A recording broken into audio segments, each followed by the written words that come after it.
Welcome to Front Row, balik lagi bersama gue CJ. Kali ini gue kedatangan special guest. Hari ini kita bakal ngomongin nih sepatu-sepatu apa yang cocok buat kalian buat walking, commute, dan recovery shoes juga. So, welcome. Hi bro, how are you? Hi. Halo. So, kenalin, ini Dr. Jason. Thank you for your time. Yeah, thank you So, for kita inviting bakal me. bahas-bahas ya. More details about commute shoes, terus tipe-tipe sepatu seperti apa sih yang orang cocok tuh, wide foot atau narrow, ya.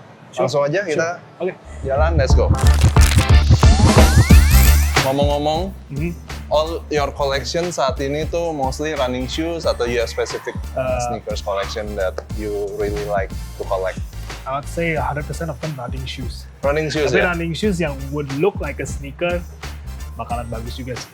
Iya, Okay, iya, I would iya. say Nike Structure Plus Nike kinda Structure looks like a Plus. sneaker. Iya, tapi bisa dipakai buat running. Tapi dia memang fungsinya kan running. Iya, iya, iya. Oke, so talking about kayak running, walking, kadang tuh orang suka bingung ya kayak Yeah. sepatu running dipakai buat walking, dan sepatu walking dipakai buat running. So they don't really know kayak sebenarnya gimana sih pilih yang sesuainya tuh. What do you think from your POV? I think by principle kalau kita ngomongin sepatu walking sama sepatu running, Ya. you can do running dengan walking shoes, obviously Yeah. pasti bisa. Tapi nggak semua running shoes bisa doing the otherwise. Jadi, by principle, walking shoes bisa dipakai buat running, tapi running shoes belum tentu bisa dipakai buat walking. Oke. Dan you have to be more selective kalau ketemu produk running shoes dibandingin sama walking shoes. Ya. Kalau kita ngomongin walking shoes, Mhm. it's gonna be a bit different dari running shoes. Jadi kebutuhan walking sama kebutuhan running, karena walking itu nggak se-high impact running, maka dia kebutuhan untuk dapetin bounce terutama, itu very minimal. Jadi malah justru walking itu dapat benefit dari either cushioning, dapat softness-nya, atau memang ya kita cari yang firm supaya dia stable.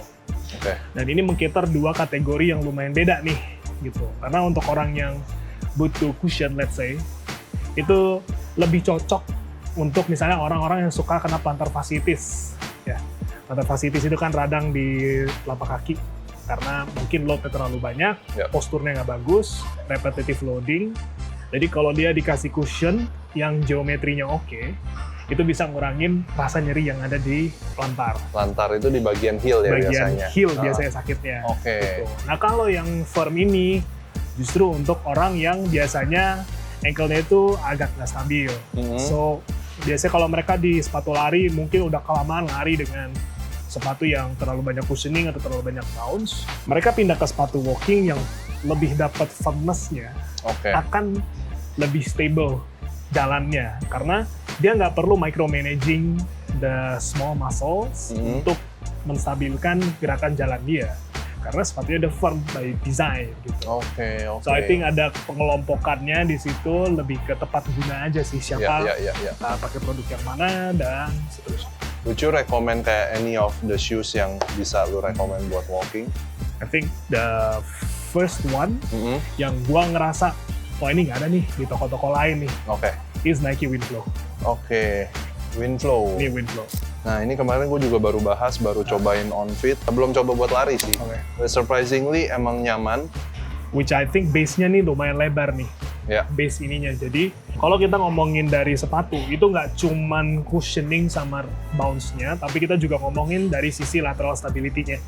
Which means, bisa nggak sih sepatu ini mempertahankan strukturnya kalau kita tuh swaying ke kiri dan ke kanan. Oke.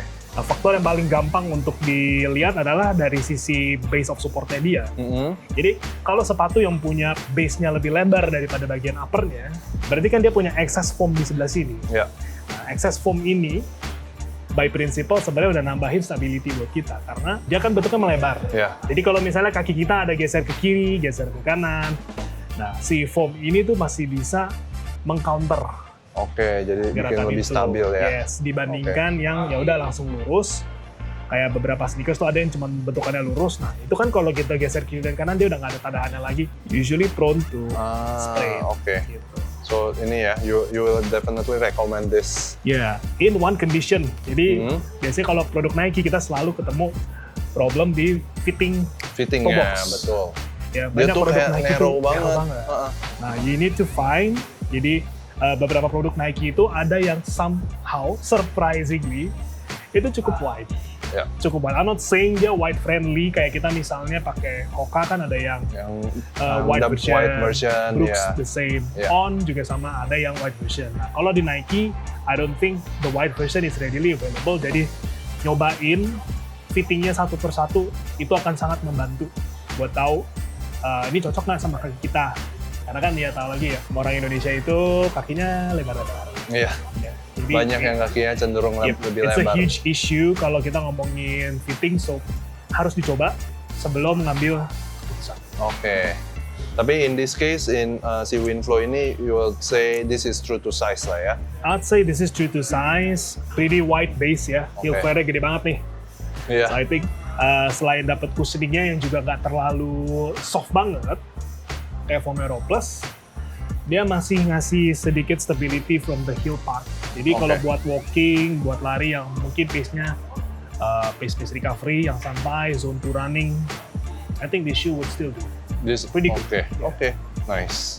Terus ada lagi any other silhouette atau model yang you recommend dari Nike? Yeah, again, one of tadi you them- also sempat mention kan ini price range-nya tuh 1,599 ya 1,6. 1,6. So This is cheap for a Nike. yeah, Very cheap. good lah ya, Very good deal. Oke, Karena compare aja sama Pegasus. Pegasus. Pegasus kan 2,2. Ya. This would be like the pinnacle point untuk melihat daily trader lari. So Winflow is way cheaper than Pegasus, but I think it does pretty much the same dengan Pegasus. Cukup enak. Rather than misalnya kita beli atasnya nih Pegasus Premium, Ini yang paling Iya top nih. tier-nya. harganya nih Harganya? 3,369. Yes. Ini Which I think translates kayaknya bisa dapat 2 Winflow. bisa dapat 2. Iya benar. So teknologi ini will this help for performance juga dan stability kayak karena dia punya 3 teknologi kan. Yep. Air Zoom, Yep. DX dan Zoom X juga ya. I'd say in paper ya, di atas kertas mungkin dia bisa klaim kayak gitu, tapi practically speaking, bentuk geometrinya, terus juga berat sepatunya, terus juga the feel when you wear it, because I've already tried, itu nggak sesuai sama apa yang di atas kertas. So I think it's more of a lifestyle shoes, Ya. yang kebetulan bisa dipakai lari, but it's not the best option. Would you available. recommend this for walking? Nah, Enggak ya? definitely. Oke, berarti lebih mahal bukan berarti Yep. buat walking ya. Jangan dilihat yang top tier-nya terus. Iya benar. Jadi masih banyak opsi-opsi lainnya yang Banyak. sebenarnya desainnya juga bagus. Iya. Iya kan? Even Oke. design wise, Bagus Pegasus kok. and Winflow is pretty Winflow good. is really nice. Yeah. Oke, that's nice. Terus ada apa lagi? Terus mungkin kalau kita ngomongin dari sisi walking ya, Walking, yes. walking itu kan essentially is one of our basic gait Mm-mm. modality. Kita 80%, mungkin 90% dalam hidup kita ya habisin ya buat jalan kaki. Jalan, betul. So getting a good walking shoe is more important rather than getting a good running shoe. Ya, Of course. ya. Karena kita spend waktu kita lebih lama di Walking, walking. benar. Nah, So, kayak sneakers gitu. sneakers, yeah, some of the sneakers would do, Iya. which I like. Jadi ada beberapa rilisan sneakers yang lumayan retro, terus sekarang tuh di revamp lagi, kayak misalnya Asics Gel Kayano. I don't know if you have Gel Kayano 14 ya? Gel Kayano Ada ya? 14 ada nggak nih? Lagi, iya Oh, ada. nih, This mana one, the nih? blue Nih, one. nih. Yep, Gel Kayano iya. 14. Warnanya juga bagus-bagus lagi. This is a pretty solid stability shoe juga Yeah. buat walking. Ini padahal tuh teknologi wise sudah dari tahun Udah. 2007, 2006, 2007 ya. And it still works well ya.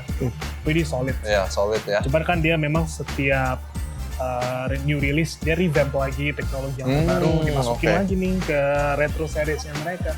Iya. So I think if you're talking about sneakers, ada beberapa option yang I'd say worth looking for. Salah satunya ini. Ini pilihannya, Gel Kayano 14. Ini masih banyak lagi warna-warnanya. I Uh, like the color, kayak color yeah. combination-nya bagus ya. Hmm. Oke. Any other sneakers Terus, atau I would say this one. Kalau Ini boleh sepatu yang jelasin. simple, harganya murah, 1.050.000. Oh, Yeah. And then when you just wanna have like a solid shoe for walking, this is pretty solid. oke.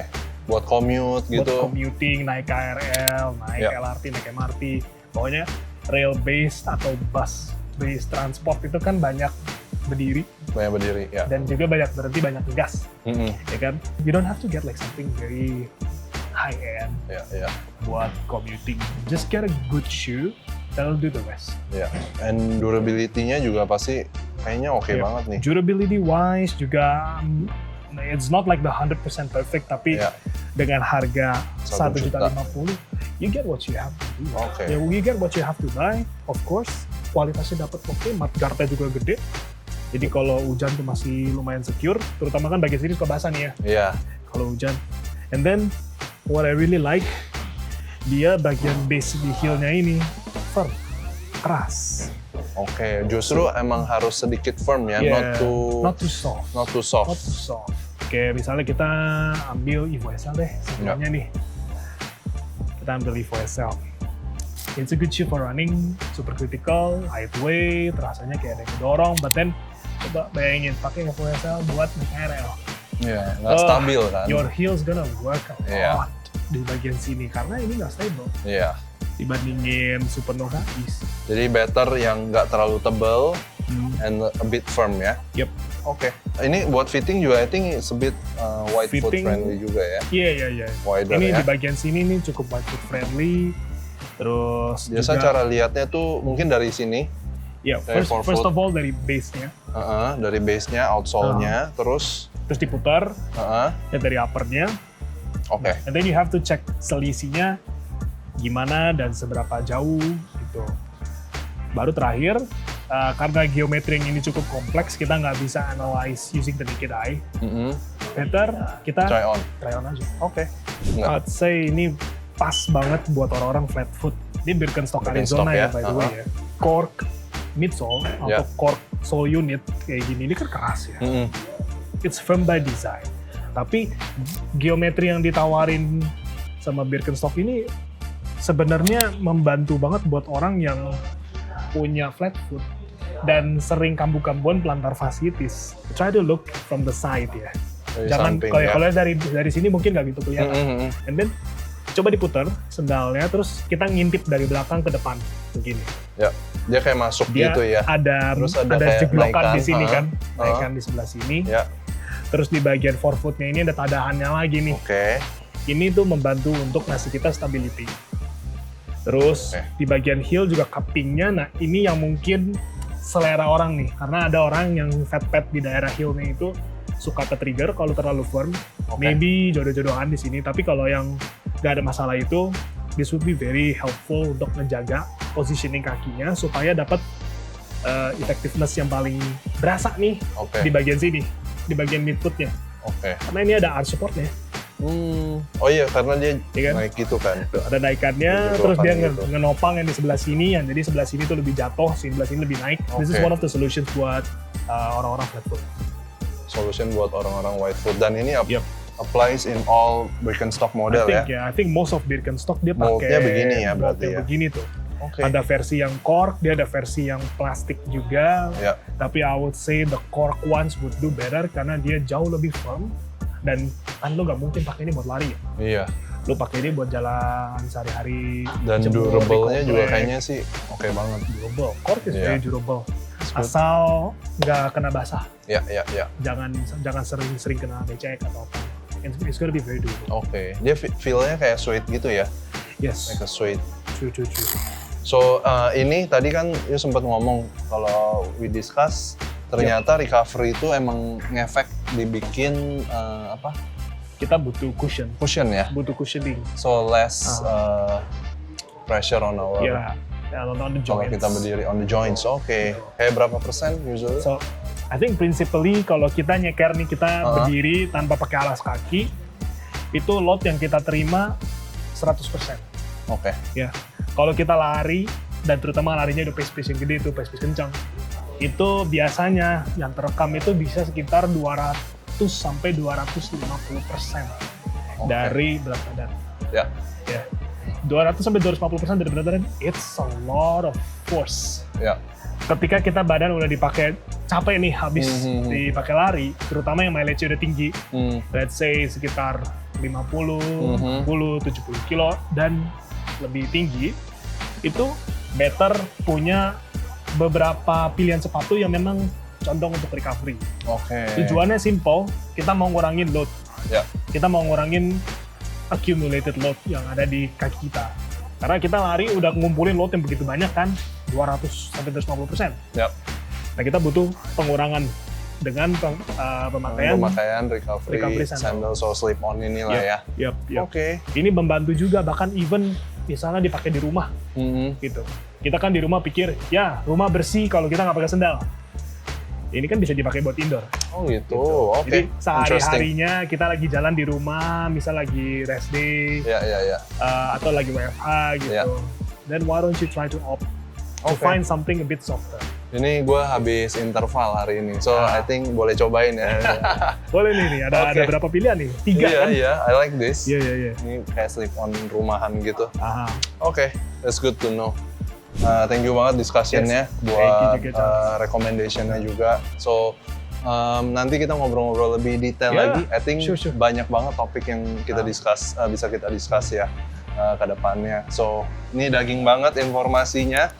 And mungkin if you wanna let us know what is your next project atau ada apa nih yang bisa di-spill saat ini? Banyak nih. Ya? Kalau black sepatu lumayan Black rame. sepatu, yes. But I'm also developing one shoe. Oke. Ya, you probably already seen it from my Udah IG lihat lah ya, di feed lah ya. Itu masih dalam proses prototype, but I think answering most of the problems untuk kaki di Indo itu urgent. Ya. Ya, karena kita selama ini kan biasanya selalu mesti cari apa sih yang available di market. So I think me trying to provide a solution is one of my ways untuk berkontribusi lah di dunia footwear. Very good, seru-seru banget. Kalau kalian penasaran, pengen lihat nih Dr. Jason Black sepatu dalamnya seperti apa, bisa langsung follow dia di sini ya. Oke, gue CJ, gue Dr. Jason, gue JD.